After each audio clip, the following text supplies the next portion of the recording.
கார்த்திக் தீபா சீரியலில் வேறு லெவல் ஒரு ட்விஸ்ட் ஒன்று வந்திருக்குன்னே சொல்லலாம். கார்த்திக் தீபாவும் அவங்க அண்ணன் பண்ணுற ஃப்ராடுத்தனத்தை கண்டுபிடிச்சிட்டாங்கன்னே சொல்லலாம். ஸ்கிப் பண்ணாமல் ஃபுல் வீடியோயும் கேளுங்க. தீபாவை வந்து ரெஸ்டாரண்ட் அழைச்சிட்டு வந்துட்டாங்க நம்ம கார்த்தி. அழைச்சிட்டு வந்தோடனே வந்து கார்த்தி முன்னாடி போயிட்டுருக்காங்க. அப்போன்னு பார்த்து, கார்த்தி என்ன விட்டுட்டு போகிற, நானும் வரேன் அப்படின்னு சொன்னேன். என்ன சாருங்கிற கூப்பிட்றதெல்லாம் கட் ஆகிடுச்சு, என்னாச்சு அப்படின்னோடனே, ஏன் உங்களுக்கு பிடிக்கலையா அப்படின்னு சொன்னோன்னே, அதெல்லாம் இருக்கட்டும், இல்லை இப்போ எதுக்காக இவ்வளோ ஓவர் எக்ஸ்ப்ரெஸ் பண்ணுறீங்க அப்படின்னோடனே, நான் தான் சொன்னேன்ல சார், நான் தப்பு பண்ணிட்டேன், என்கிட்ட நீங்கள் என்னை மன்னிக்கணும் அப்படின்னோடனே, அதுக்கு தான் எனக்கு சொன்னேன்ல, எனக்கு ஒரு டைம் வேணும், அது வரைக்கும் கொஞ்சம் ஸ்பேஸ் கொடுங்க அப்படின்னா, நீங்கள் தாராளமாக ஸ்பேஸ் எடுத்துக்கோங்க, அது எனக்கு ஒரு பிரச்சனையும் இல்லை, நான் ஆனால் உங்கள் கூட க்ளோஸாக தான் இருப்பேன் அப்படின்னு மறுபடியும் ஓடி வந்து கார்த்தி கையை கோத்துக்கிட்டு வாங்க போகலாம் அப்படின்னு அழைச்சிட்டு வராங்க. என்னங்க இதெல்லாம் அப்படின்னு சொன்னோன்னே, எனக்கு கொஞ்சம் டைம் வேணும்னு கேட்டுடலாம். நீங்கள் தாராளமாக டைம் எடுத்துக்கோங்க, எனக்கு அதை பற்றி ஒரு அப்ஜெக்ஷனும் கிடையாது, ஆனால் நான் இப்படி தான் இருந்துப்பேன், என்ன மாற்றிக்க முடியாது. கை கோர்த்துக்கிட்டு கார்த்தியை வந்து அழைச்சிட்டு வராங்க. கார்த்தி இந்த பக்கம், என்னடா இது இப்படி பண்ணுறாங்க அப்படின்னு சொல்லிட்டு சரின்னு கார்த்தி அழைச்சிட்டு வராங்க. பின்னாடி பேக்ரவுண்ட் மியூசிக் எக்ஸ்ட்ரானரியாக போட்டிருந்தாங்கன்னே சொல்லலாம். கார்த்தி வந்து கரெக்டாக வந்து ஒரு டேபிளில் வந்து உட்கார வச்சிடுறாங்க. உட்கார வச்சதுக்கப்புறமேட்டுக்கு பேச ஆரம்பிக்கிறாங்க. என்னங்க விஷயம் அப்படின்னு சொன்னோன்னே, நான் தான் சொன்னேன்ல சார், என்னை நீங்கள் மன்னிக்கிற வரைக்கும் நான் வந்து இங்கேருந்து போகிறதுக்குள்ளே வந்து நான் உங்கள்கிட்டேருந்து அந்த மன்னிப்புங்கிற வார்த்தையை வாங்காமல் விட மாட்டேன் அப்படின்னு தீபா சொன்னோன்னே, அதுவும் பார்த்துடலாம் நான் எப்படி நடக்கிறேங்கிறத, நீங்கள் நடத்துங்க அப்படின்னோன்னே, சரி உங்களுக்கு என்ன வேணும் சாப்பிட்றதுக்கு அப்படின்னு சொன்னோன்னே, ஆரஞ்சு ஜூஸ் சொல்லுங்கள் அப்படின்னு சொல்கிறாப்புல நம்ம கார்த்தி 2 சொல்லி முடிச்சுட்டு, கொஞ்சம் சில்லுன்னு எடுத்துகிட்டு வாங்க அப்படின்னு சொன்னோன்னே சரின்ட்டு வராங்க. இந்த பக்கம் பக்கத்தில் பார்த்திங்கன்னா எல்லாம் சின்ன சின்ன பசங்க பொண்ணுங்க வந்து கார்த்தியை பார்த்து சைட் அடிச்சிட்டு இருக்காங்க.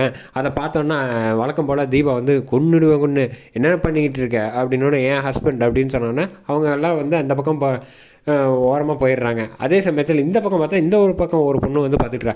இவங்களுக்கு மத்தியில் இந்த நம்ம கார்த்தியை காப்பாற்றுறதே எனக்கு பெரும் வேலையாக இருக்கே அப்படின்னு சொன்னோன்னே, என்னங்க வழக்கம் போல் ஆரம்பிச்சிட்டிங்களா அப்படின்னு கார்த்திக் கேட்டானே, சேச்சா அதெல்லாம் ஒன்றும் இல்லை சார், நீங்கள் ஜூஸ் வந்துருக்குல்ல சாப்பிடுங்க அப்படின்னு சொல்லிட்டு ஜூஸ் சாப்பிட்டுக்கிட்டு இருக்காங்க. அது அந்த சமயத்தில் அபிராமி வந்து கோயிலுக்கு வந்துட்டு இன்னும் ஆளை காணுமே அப்படின்னு பூசாரி வந்து சொல்கிறப்ப, அவங்களும் வந்துட்டோம், அப்போ தான் வந்து பூஜையை ஆரம்பிக்க முடியும், அது வரைக்கும் நீங்கள் உட்காருங்க அப்படின்னு சொல்லிட்டு தீபாவுக்கு வந்து வரிசையாக ஒவ்வொரு காலாக பண்ணிக்கிட்டு இருக்காங்க.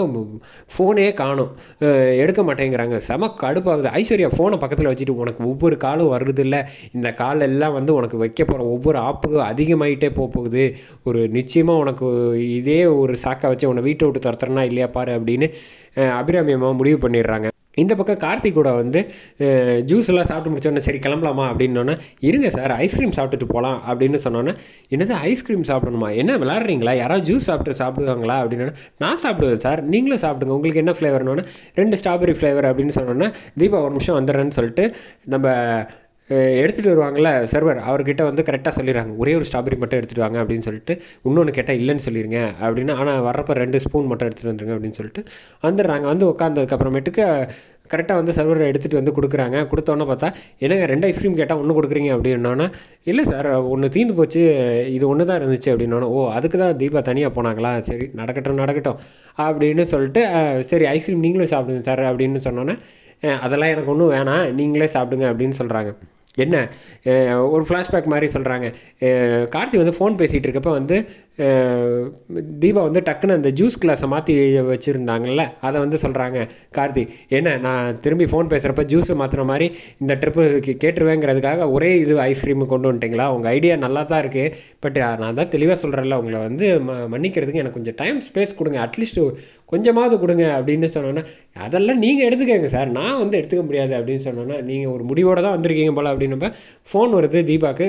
பார்த்தா இன்னொரு ஃபோன் போல் கரெக்டாக வந்து மீனாட்சி ஃபோன் பண்ணுறாங்க. மீனாட்சி ஃபோன் பண்ணுறப்ப, ஆமாம் என்ன மன்னிப்பு, நான் சொல்கிற ஐடியாலாம் ஃபாலோ பண்ணி கேட்டியா இல்லையா, என்ன கார்த்தி மனுஷன் அவர் நான் ரொம்ப க்ளோஸாக கொஞ்சம் ஓவராக தான் பண்ணிக்கிட்டு இருக்கேன், பட் இருந்தாலும் கார்த்தி வந்து அதை வந்து பெருசாகவே கண்டுக்க மாட்டேங்கிறாரு அப்படின்னு சொன்னால், அப்படி தான் இருப்பான், என் ஹஸ்பண்ட் கூட அப்படி தான் இருப்பார், ஆனால் வந்து போக நீ பேச எல்லாம் சரியாக போயிடும் அப்படின்னு சொன்னோன்னே, சரிக்கா அப்படின்னு சொல்லிட்டு தீபா டக்குன்னு திரும்பி பார்க்குறாங்க.